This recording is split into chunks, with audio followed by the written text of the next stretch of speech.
What is up, gamers? We're back with another WonderTag episode.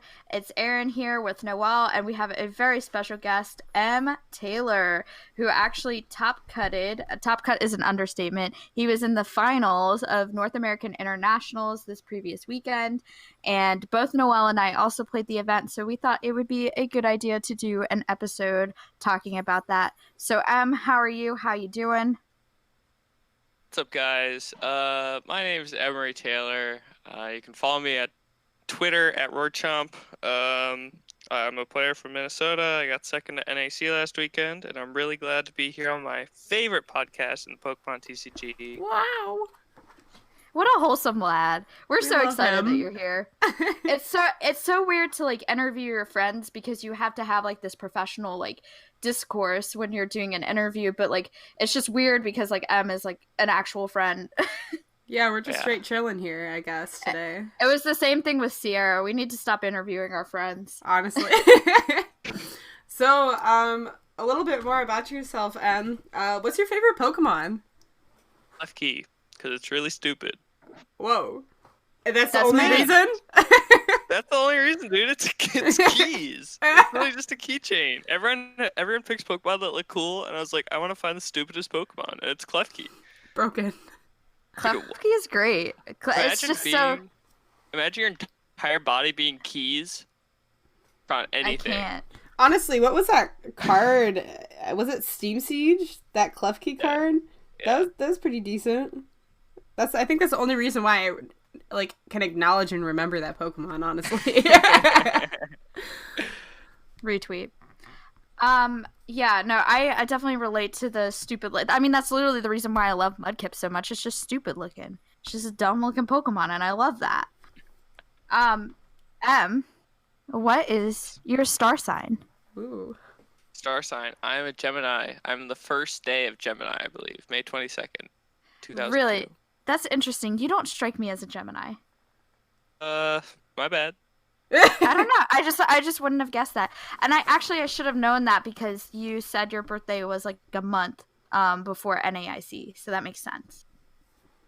Interesting. We just always ask our guests what their star sign is because I think it tells you a lot about a person. Although I will say I don't know if you're a true Gemini. I mean, like, he's right at the cutoff, so... I'm the That's day true. the day Gemini starts to exist. Interesting. Right. So, how long have you been playing for? So this is the end of my 6th season as a competitive player, and then the end of my almost 12th year playing Pokemon. Oh my Cool. gosh. That's super cool. Like, And- did you just start playing, like, as a kid, or what got you into it? Well, I got into it like most kids get into it. I sort of just got like a theme deck as a kid. For my birthday, I'd sort of like the anime. My brother, it was like the first video game he ever played, so it was the first video game I ever played. Aw. Um, So you have an older brother, yeah? yeah, I have an older brother, and we had a family friend who was really good and really competitive. And he took me to league. I played a league for 6 years. I played in tournaments. Does your brother still play? One of my family plays. My mom plays Pokemon Go sometimes, but Wicked. it's not quite the same thing. We love our middle-aged God. Pokemon Go players. She yeah. can play. She can play with Keith. Oh my god, she can't play with Keith. Keith is Noelle's dad Oh for my God. everyone who doesn't know. No, we love Keith, and listen, I feel so bad for him. He has to miss this Raikou day for the Raikou raids, and he literally sat me down yesterday. He's like, listen, Noelle, here's 4 of my devices with 4 of my accounts. This one needs 2 Raikous, this one needs 3, and these you just keep going. He's like, I just need you to do this for me. It's the best electric tacker in the game, and I just need more of them. I was like, Oh my he's like, God. please don't disappoint me. And I was like, I got you, Keith. We stand Keith. We truly do. So, as you said, you are from Minnesota. I actually met M because he plays in Iowa a lot, and so I know you play in Iowa and like Wisconsin. So, let's talk a little bit about how local events have contributed to your success and how you feel about like your local scene. That's a great question. So, I test a bunch and stuff, and I still do for regionals and NAIC. I tested for about a week. But But for me, it's the hardest thing is just the fact that I take 5 AP classes. I'm a full-time high school student. I just got a job. I don't have a lot of time on my hands usually. Um, so local events are actually really big for me for testing. So, like for example, I hadn't really played any games with Pikarom going into NAIC except for like the 2 cups I'd won in quarter 4, which was only a few cards off my NAIC list, and I posted on Twitter, by the way. And then I had also won a cup in quarter 3 with the Jirachi Pikarom version that was really popular then. So for me, cups are sort of the biggest benchmark for testing. They're also really important because they make up a large part of my invite as a player who can't get to, or can't drive at least, to a lot of regionals. And obviously they're the best way to see all my friends on a consistent basis. Oh, that's so wholesome. That is super cute. It's funny that you mention your school load, because I know you shared with me just how much your school load was when we were hanging out at NAIC, and I was just like, oh my gosh, I can't imagine. So do you have any advice for some more ambitious high schoolers / college students that want to find a balance between academics and the game? Like, do you have any advice for them and how they can better manage their time or best manage their time? Just anything along those lines. Yeah, that's another really, really good question. It's something I don't get to talk a lot about as a younger player. So I'm someone who's pretty obsessed with time management. Like I've told you and Noel in the past, most school days, I wake up at 3 or 4 a.m. and do homework or read or try and get my mind going for the day before I go to school. School starts at about 8 for me, to give you a sense. So someone who really takes my time seriously. I guess my biggest piece of advice would just be put down your phone. Like iPhones and Androids tell you how much screen time you spend per day on what apps you're using. So during the school year, I delete all social media from my phone. I log out of Facebook, log out of Twitter, delete Snapchat and Instagram because that's what uses my time. And I, as a person, don't have enough self-discipline to not use them if they're on my phone. So for me, that's been the biggest key to my success, both in school and in Pokemon, and finding time to think about the game.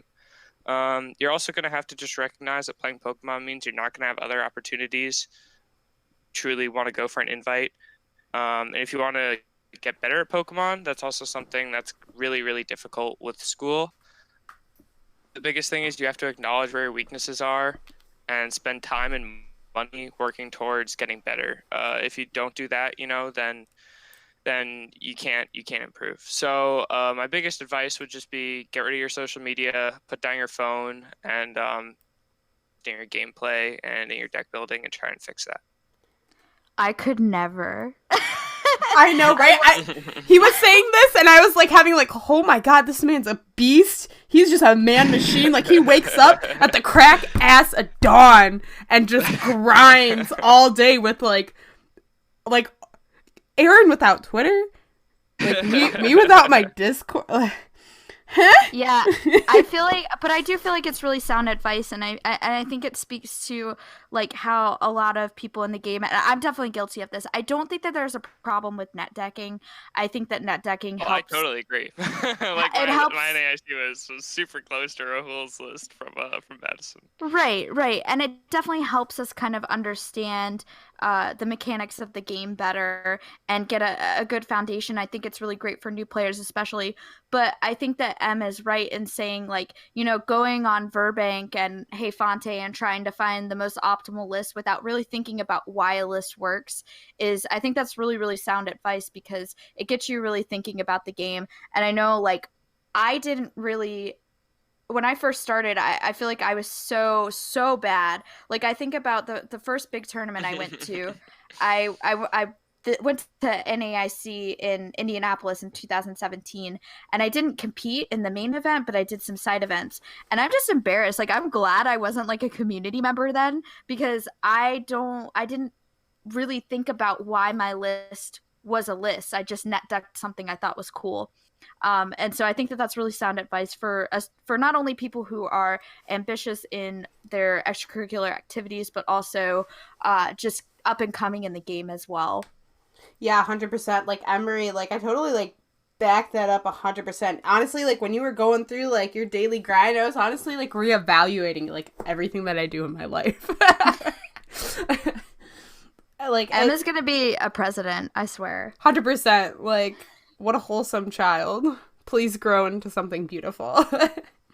But honestly, like, for as young as you are, you've recently aged up into the master division.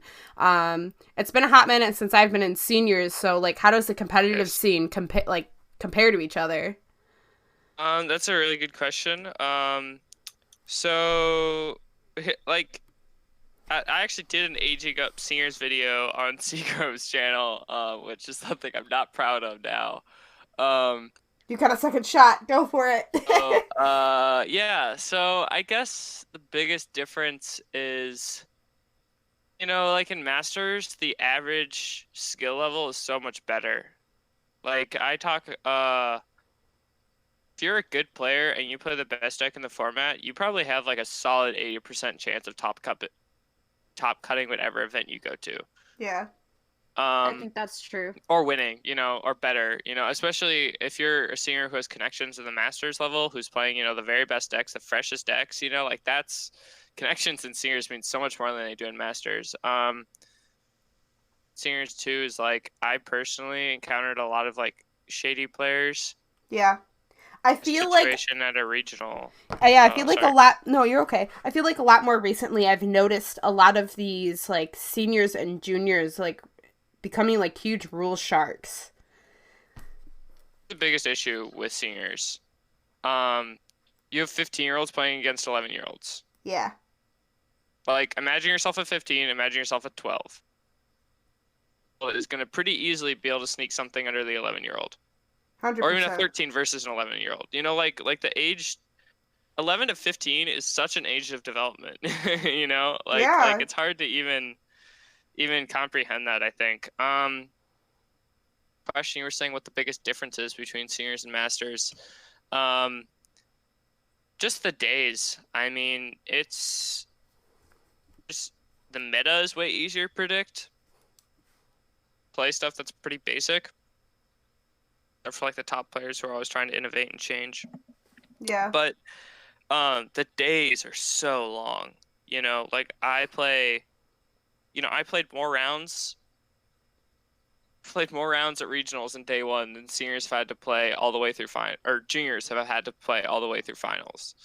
Like it's like just the sheer days and the amount of stamina and like food and water and like sleep that you need to do well is insane, and like higher average skill level is like makes masters a whole lot harder. I'm not sure the players are necessarily a lot better or that they have more cards, but yeah, no, of the course you're not playing against like 11-year-olds that are potentially being introduced to the game for the first time, A lot of us, like... Although you do get a lot of masters who are playing the game for the first time, especially at NAIC. Yeah, and just kind of going back to what you said, Em, about like 15-year-olds playing 11-year-olds and how weird that can be. I felt that way often in Masters. Like, it's really weird to be peers with kids like that are still in high school when you're an adult. It just gets kind of odd, and there have been issues in the game with that for a lot of different sides. Whether we talked a little bit about it on our Women in the Community podcast, but then you also have like weird stuff like kids getting into things they shouldn't be getting into, and I don't know, I just feel really weird about the age divisions. Like, I get it, because really I don't think some of those, I feel like there should be another age group in the middle. I don't know if I'm weird for thinking that. I've thought about that before, honestly. Just because, like, again, what Em said with, like, how different a 16-year-old is to an 11-year-old, especially, like, just in development, like, mind development period. I think it's something that could be reconsidered, or at least maybe some of the age divisions could be reconsidered. Yeah. Just kind of, I don't know, that's not what this podcast is about, but right. It's just a really interesting point, and I never thought about it from the perspective of seniors, but I just think you just brought up a really good point that I felt the same way in Masters about. Yeah, I mean, it also reaches a point, though, just, like, you can't, I think it's fine. Personally, I think it's fine the way it is. Like cheating's gonna exist. Like players are gonna exist. I know juniors are better than 90% of masters. So Yeah. it's not purely like an age thing too. I mean, obviously, Aaron and I talk a lot about how like I'm not exactly your average 17-year-old. But it's also just like it's hard to sometimes, and it really does create like a weird experience when you're playing. It can be, Right. like, just comparing it back to when I was a senior. I mean, I think it's a lot different now as well, but I can't really think anything in my mind that really stood out as kind of like age difference, because I started playing at 6. Sure, And so I did kind of stopped playing tournaments, around, yeah, I stopped playing like maybe like around like 15, 16 almost. I took like a break from like competitive, like in high school. But like I think A, it's a lot more competitive now, and like I mean B, there's a plenty of more people playing compared to when I was playing, like in like the 2000, like I don't know, like 2008 to 2012, like like I started playing. completely different like eras there in Pokemon. There wasn't a lot of people playing back then in like the Diamond and Pearl ages, so plus you didn't Right. have like the internet and people like deck. That's the biggest thing. Exactly, like we didn't have like places to go for like deck lists and stuff like that. Like there was forums and stuff like that, but we didn't have definitely people like training us and like juniors going to master, stuff like that. Like we have now. right, and it's definitely a lot easier to get in the game for sure. So speaking of like getting into the game and like people who don't play Pokemon already, wow, what a transition. uh, how do slash did your non-Pokemon friends react to your accomplishment? Like specifically this past weekend. I'd just be interested to hear that perspective, because I know that the people in my life, especially being an adult, don't really like get it. Aaron, that's a great question. So I had a kind of interesting experience this week after NAIC, where I had like a Pokemon coming out post on my Instagram, and it wasn't really like that serious. But it definitely wasn't something I talked about a lot in high school. Um, and like I more or less just posted like I'd obviously posted about me going to tournaments and stuff with friends, but I'd never really posted like explicitly like I play Pokemon, like I've won money from it, like I changed my bio to say like Pokemon is my part-time job, because it is. Like it's that's a really big deal, for me, especially coming from someone who has a lot of like social anxiety, and like I'm really concerned with my image. So it was pretty positive, I'd say, for the most part. Whenever people talk to me about this, I always say, if it changes their view of you, you probably don't want them as your friend anyway. 100%. Yep. And I think that's just the biggest thing to remember, where it's like people don't have to get it. Like I don't really get why people run. Like, Yeah. but it's No, something they do, and it's something they find value in. And for me, I find a lot of value and a lot of knowledge in knowing that I'm doing so much more with my life, and so much more traveling, and so much more social experience, or gaining so much more social experience than my peers because of Pokemon. And so it's for right. me, it's trying to not get stuck in my own head too much, because honestly most people don't care. I feel that. So that's the biggest part. No, I think that that's really wise. And I've said this before, I'll say it again. Emery is very wise beyond his years.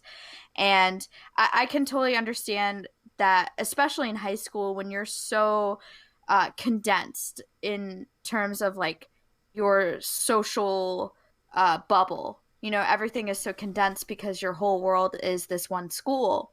And when you go away to college, it gets bigger, and then when you leave college, it gets even bigger.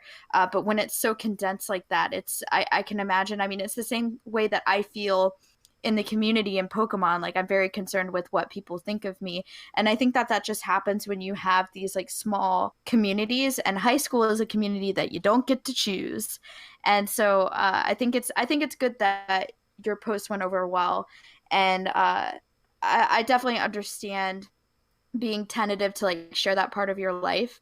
But yeah, I mean, I've told people when I was in college, I didn't go and study abroad. I didn't do the Disney College program, and I really regret that. And so Pokemon now is my way of being able to kind of travel the country and go to places that I would have never decided to go to otherwise or had a reason to go to. And so I think that because you're doing that at such a young age, you're going to end up on the other side better for it. So it's completely moving to me too, honestly, what you're saying, because I just kind of like look back in my high school years where, you know, like a lot, I got made fun of it a lot. Like, you know, like I wasn't like super open about it, but I wasn't gonna like hide it or anything. And I had like a couple friends I'd play at like Magic, and I tried to get them to play Pokemon a couple times with me. Like, I didn't really have a lot of friends that play with Pokemon in high school. That was one of the big reasons why I stopped playing for a hot minute. And then like even just with my personal experiences, comparing it from high school to now, like I'm a hairstylist and my clients ask about it all the time. They think it's the coolest thing ever. Like you don't even like like I have some of my clients added on Facebook, and when I posted the link, like I had a couple that actually watched it, you know. So it's so much better when you like Aaron said, get to pick the community you're in. And when you kind of get out of that high school area. So I'm really happy for you that post went over very well. Thank you. Yeah, I think the biggest thing for me to explain to people is that it's not... If you're worried about how it's going to come off socially, the biggest thing about any hobby is making sure that it's not the only thing that defines you, but it's also something that you take seriously. You know, I have this tweet, which I have somewhere saved on my phone, and it's, you know, it's a little aggressive, but I think it has a good message where it says, it's not just a game if you put time, money, effort, sweat, and tears into it. It's something you care about, and you should treat it as such. And now that's, again, it's a very like aggressive message, you know, it's like, yeah, you have to care 100% about everything you do. But I think there is a genuine point in that, you know, and this year in high school, I've really learned how much my time means to me, you know, and so it's, you don't want it to be like, the biggest thing to me is not denying the fact that you play and just sort of saying like, yeah, you know, like this is something that I do. Because if you're going to be like, yeah, I play, but it's like not important, it's whatever, like that is just as bad as not telling anyone. And so just being honest about who you are, what you care about is incredibly difficult and so much harder than anything I'm going to be able to say. But it's also something that's a really, really big part of growing up. So, also, like, I just want to take this platform to say, like, if you're a high school student and you're dealing with, like, Pokemon issues or social issues or, like, mental issues, like, my Twitter is at Rorchomp. My DMs are open. You can find me on Facebook. Please go ahead and reach out, and I'm happy to talk. Emery for president 2020. Agreed. But well, 35 at, like, 2040, so. Oh, well, let's get it. Let's get it. All right. So let's throw it back to NAIC. So probably everybody knows, but you know, like what deck did you play? Pikachu and Zekrom GX and Let Loose Marshadow SLG. All right. So you said earlier that your list is very similar to Rahul's. So what did you change? Like what crucial decisions were made? So, Rahul actually wrote an article on 6 Prizes that covers the changes I made really well. But specifically, I put in a Raichu SLG. I don't actually know exactly what his medicine list looked like, but I also played a Wobbuffet from Lost Thunder, and then I also played a 4th Guzma, and a Reset Hole Marshadow. So those were like the really 4 huge changes that I played.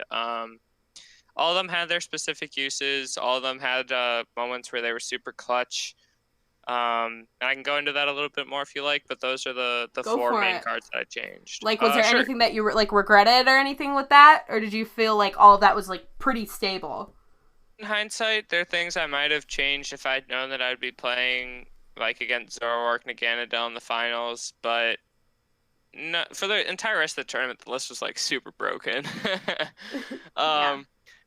I might have wanted a max potion. That's the only card I can think of. But again, it like lowers your consistency. So like I don't really know how much I would have liked it. It would have been really good against the wheezing. Yeah. Um, but So no, Raiku's really good. Because it's a one price attacker. Thing, and I guess. I have mentioned this like 5,000 times on the vlog, and Nick made fun of me. But I played the same 60 as Emery. We put it together at 11:30 p.m. the night before the tournament, which I find adds to how impressive Emery's run at NAIC was. And that Raikou, it's so funny too, because I remember it being hyped a lot on Six Prizes when Pikarom was really picking up steam back earlier in the season. And, when Team Up came out. And I remember it being hyped so much. So I was like, you know what? I'll order 2 of those. And I just happened to have 2 in my binder.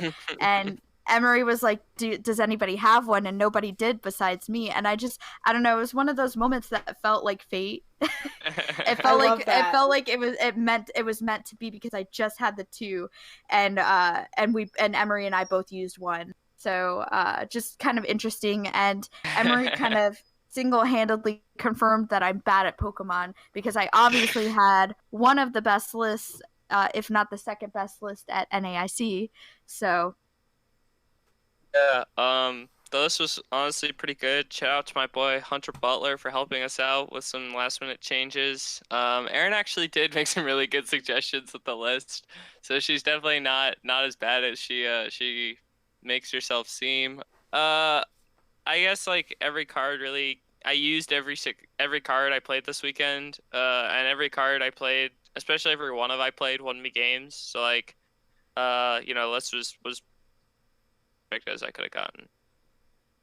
right, and one of the more comedic things was the fact that round 1 Emery played against Unknown Hand, and then round 2 I played against the same guy, and I had the same list. So this poor guy lost to the same list twice in a row, which is just sad. And I mean, he was really going for it, and I can't, I commend him for bringing that to NAIC, because I could imagine that deck was really fun, but it was a pretty easy matchup for Emery and I just feel so bad for the guy's luck to, play that deck twice, like the same list twice in a row. That's rough. So, like, going into this tournament, how many points did you have? Did you already have your invite? So I had won 2 cups with Pikarom in back-to-back weeks. So I was chilling at 578 points going into the event.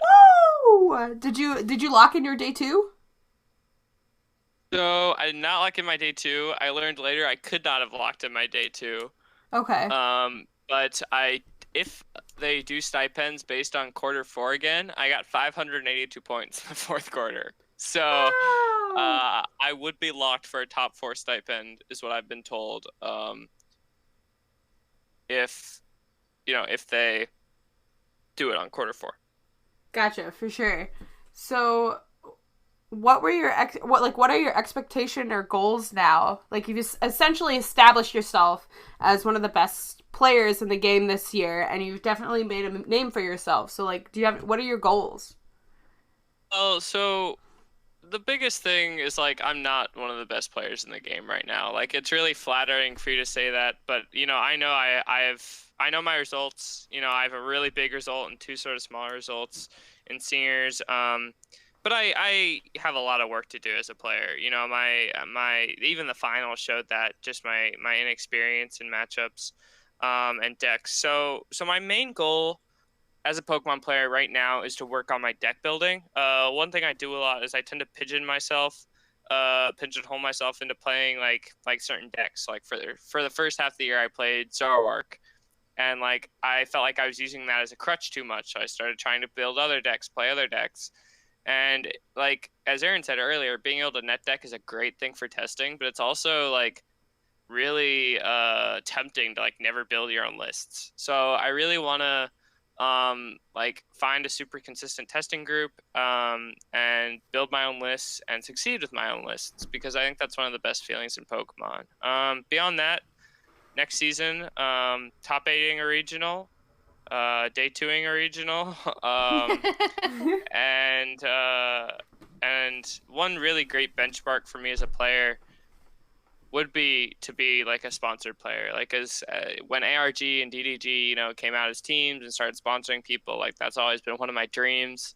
NAIC getting second was a dream come true, and getting sponsored would be it'd be sort of a defining moment, I guess, in my career. For so sure. I also want to make a side note. Stay humble and work hard. I also want to make a side note that you just said that you were playing Zorak a lot as a crutch. I just want to say that Zorak is not an easy deck to play good because there's a lot of resource management. So I just wanted to say that, like, you are a very good player. Oh, thank you. Yeah, no, I definitely don't mean that I'm like gutter trash. You are very humble, but I played super well this weekend. But you did such a good job this season too. Like that's a lot of points. Like I had friends that like were just barely scraping by for their invite that have locked in their invite multiple times, but like beforehand. I mean, the community has grown significantly in like the past 4 or 5 years. So like that's. Even though, like, I know you've been playing for a long time, but, like, in retrospect, that's, like, a huge accomplishment, like, comparing it to, like, Nats and, like, I don't know, like, let's say, like, 2010 or whatever, Like, you're playing against a huge pool of people. Yeah, I mean, it's a huge accomplishment. I was so proud to get my invite, last year, my first year Masters, only 400 points, people talked a lot about how it's too easy to, to this, to that. So this year I felt like it was really going to be a test of like, okay, let's put my skill as a player on the line.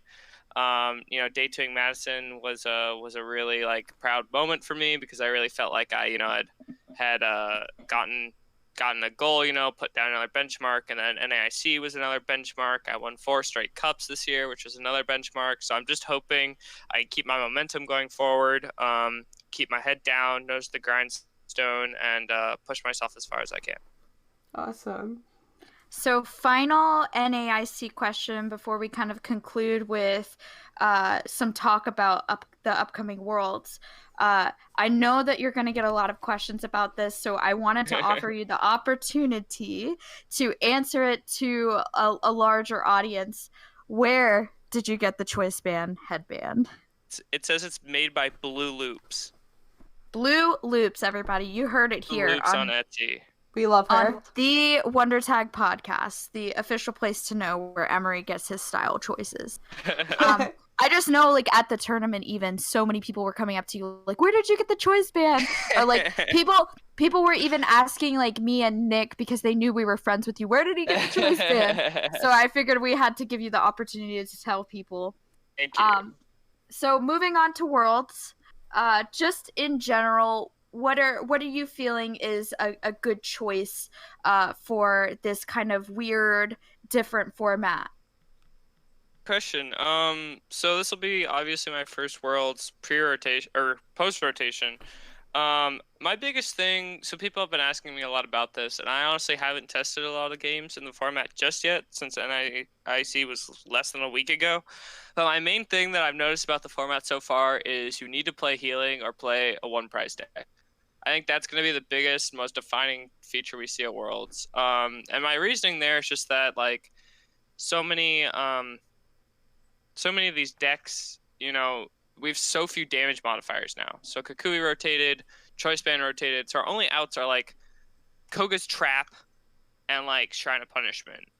Other damage mods that I like can't remember. So like and be in high numbers at Worlds, but if you have healing or you're a one prize deck which can afford to get knocked out every turn, I think that's the biggest key to success. Beyond that, I've been testing Pikarom to try and emulate Let Loose with a bunch of Dedenes and Acrobikes.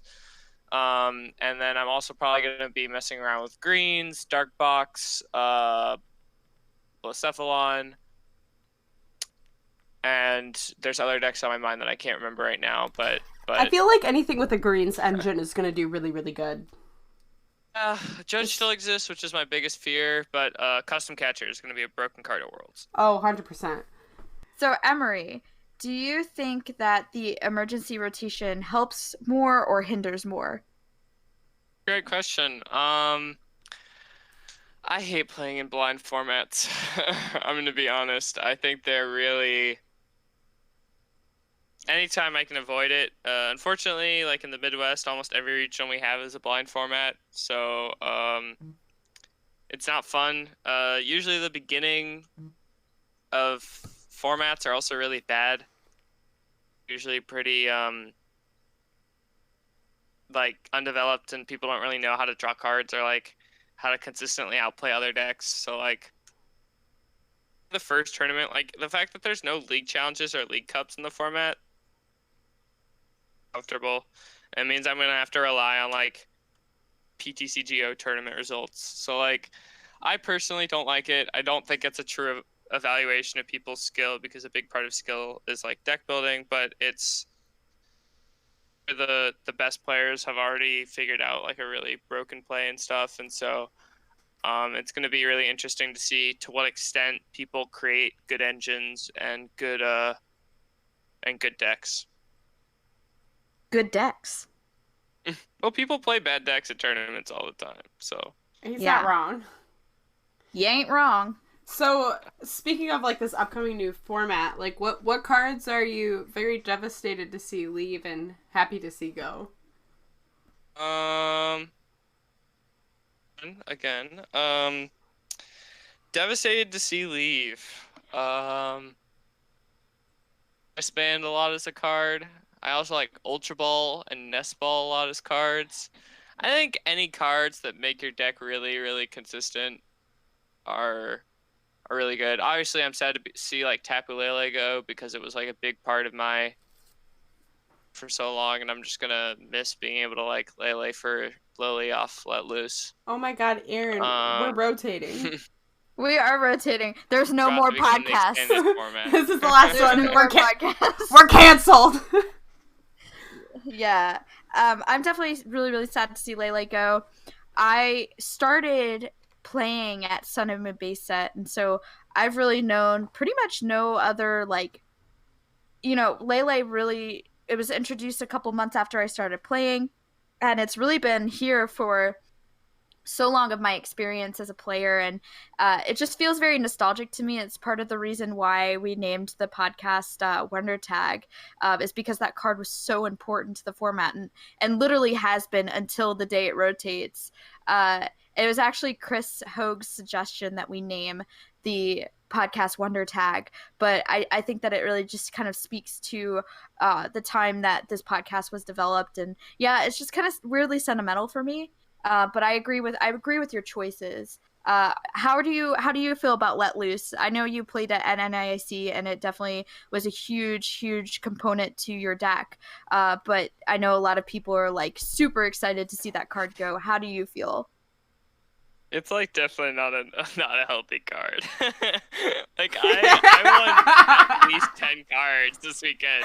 Not 10 games this weekend off of Let Loose, and like not fair games either. Like I literally went like Pikarom, Tapu, Coco, Prism Star, Let Loose, and just won the game.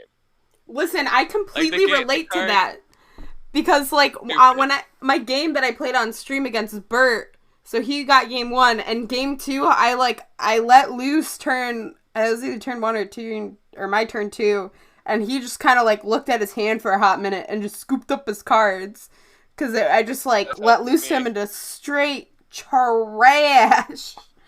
Yeah. It's so I won bad. games on stream because of that. Yeah. I probably would have won game 1 against Stefan if I had played well. And Stefan had messed up maybe, but it's not. The card is like really stupid, and I really only ever lost one match in competitive play because of it, which was like the finals of a League Cup, so it didn't actually change anything for my invite. But more than it hurt me, so like I'm not really that sad to see it go, I guess. Yeah. But it's also like, oh well, so be it. Let it go. Let it go. Let it loose. I can't play any cards anymore. Oh my god. Okay, I'm done. So I think people unjustly hate it because one player, part of your role is to say like man up, because obviously there's so many people who play this game, but like I don't know, your whatever garments you wear under your waist, and just like, you know, just like build your deck. You know, like obviously you're not always going to be able to play around Let Loose, but like even when I play Reshi's Art Greens, which is arguably one of the worst decks against Let Loose, like you have to Let Loose if you think people are going to play it. Like if you play a deck that loses to Let Loose, then like, you know, like that's just as a player you can't afford to lose to it, you know. Right. So I think that was a big reason why Nick went with the different build for Breshazard at NAIC. Just because I did. Yeah, just because it's like Let Loose is just too good. But yeah, just kind of to move forward towards a conclusion. First of all, it's been amazing to have you on, and just feel very lucky to not only be your friend, but just to have you as a guest. This has been probably one of the best discussions we've had, and me and Noelle are just kind of dragging our feet all the time about recording episodes, but this was one that I think meant a lot to both of us to have you on. What kind of changes, like if any, would you like to see this season? There's been a lot of talk about, oh, what if states came back or whatever. How do you feel about the structure of the competitive format and just the way that points work and all of that? Would you maybe want to see anything change this season, either community-wise or just from TPCI's end? Wow, that's a really big question. So it's been a great time being here. I really have enjoyed talking to you guys and getting to know you better over the last year. So I guess first I'll start off with competitive play. Purely things that are in TPCI's hands. Announcing your dates, announcing league cups, sanctioning league cups, making sure people get all their, you know, like league cup mats and everything on time. Like make sure your prize support is out, make sure you run a stream well, make sure you know, like Pokemon is the largest media conglomerate of all time. Emery says, like Pokemon, get your poop in a group.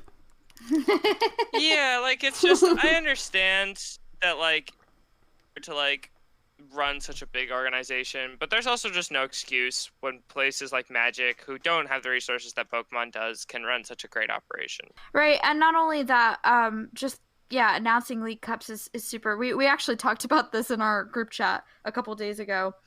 It's really hard for me. Like I'm kind of on that. I want to get my invite next year, or at least try. Yeah. I may get it, I may not, but I want to at least try. But it's hard to kind of plan whether it's big events or small events the way that everything is now. And so I think there's a lot of truth to that. Yeah, so that's the biggest thing of competitive play. But I don't think that's going to change. It's never changed in the 6 years I've played Pokemon. So that's like completely out of my hands. So my biggest thing that I'd like to see in the community, if I can make one change, would just to have people be a little more socially conscious and make a bigger effort to outreach to the community and to talk to the people who don't necessarily have names, talk to the people who don't have results, talk to your locals, everyone, because you know, we're so blessed to have such a comparatively amazing community. And we gotta nurture that, and the only way we're gonna do that is having connections. So that's my big spiel, my big change, my hot take, if you will. I think that's so wise, and it's funny that you say that because it's almost identical. I literally, before we started this podcast, recorded like an outro for my vlog, in which I say kind of a similar thing where, you know, there was a lot of noise in the community this week about toxicity in Twitch chat. And there's this mentality that we can't do anything about internet trolls, but we can. We need to set that standard for everyone else. And I think one thing that a lot of people forget is the fact that kids are watching. You know, you may not be aware of it, but there are kids that are in Burbank. there are kids that are in Hey Fonte, and there are kids that are in that Twitch chat. And we are, you know, as masters and then top players, especially just being on the platform that they're on, set the example for everybody else. And I think that I would really love to see that change in the next season for sure. I know, like, and I don't want to name drop, and but there is a player that Emery shared an experience with me about, that is kind of in the limelight a lot, and they told Emery that he was a nobody at one point. And I was just thinking about that this weekend. You know, Emery had shared that story with me before NAIC started, and just kind of thinking about that as Emery made his way to finals. You know, Emery had such an amazing performance this weekend, and it's like you don't know who you're talking to really, and you're not better than everybody else simply for the fact that you have this list of accomplishments. And so yeah, I really agree with that. One thing I would say too, though, is that there's a stigma in the community against what we call, you know, quote unquote top players, and it's important to realize too. I love talking Pokemon. I love talking to people I don't know. I love meeting new people, but some people aren't that way. You know, some Yeah. people really have trouble speaking socially, and some people don't want to be, you know, a figure for our community. And so I definitely don't want to be misconstrued and say top players should be, you know, social creatures and reach out to everyone and talk to everyone. But I think there's also a medium between, you know, and your story is true. You know, I've been called a nobody to my face, and are that's true. Where there's a certain level of exclusivity which I understand in any social setting, but I also just wish that we could take a few more moments to outreach to people that we don't know, and just you know, Not communicate. belittle And them. that's a little bit, yeah, it's a little bit of a kumbaya message and a little bit of an unrealistic goal. But it's also in a community where people whine and groan about being toxic. That's the only thing we can fix. You know, the only thing you Right. can do as a player is to try and communicate and try and be a figure for your community. You can't stop, you know, It's not an end all be really all stop kind of everyone, solution, but it's something that we all need to be yeah, conscious of. exactly. Yeah, and I definitely think that it starts at the local level too. And I've said that before. That's like my favorite line to say whenever like community discussion comes up.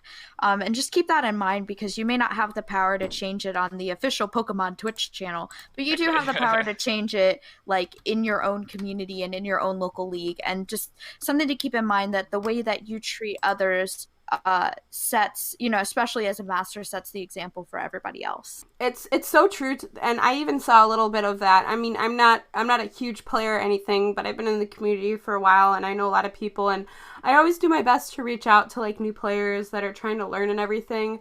And it was super huge when I got off my stream. I looked at my Facebook, and there's this girl. Her name was Becky, and I like kind of like helped teach her and gave her some cards to get her going. And she like made a Facebook post, and she said, just glanced over at the Pokemon TCG stream as I'm packing up to go home and saw Noelle is on. She was very kind to me when I started playing Pokemon at Pandemonium Games and Hobbies a couple years ago. Get it, Noelle? Like that's so heart touching to me, you know. Yeah. And it's like and to be honest, like I haven't talked to Becky in like over a year. I haven't seen her. I haven't been over at Pandemonium that often. I don't even think they have a Pokemon League anymore. You know, but the little like people that like play Pokemon for fun that you can like just light up their day and just give them that's so important. Yep. Absolutely. I love that we're kind of ending on a note, and so we can kind of stop there. Emery, is there anything else that you want to say? Well, Ray Taylor. I'm from Minnesota. I'm a full-time AP student. You can follow me on Twitter at RoarChomp. You can DMs find that are link open down there.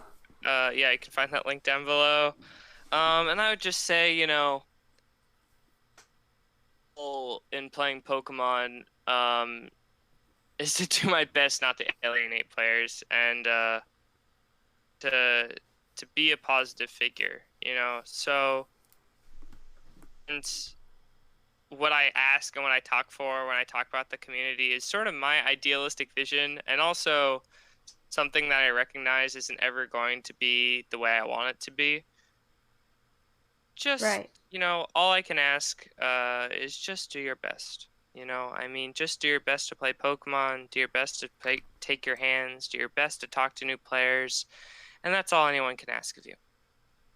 For Yes. having me, and I hope everyone has a great week.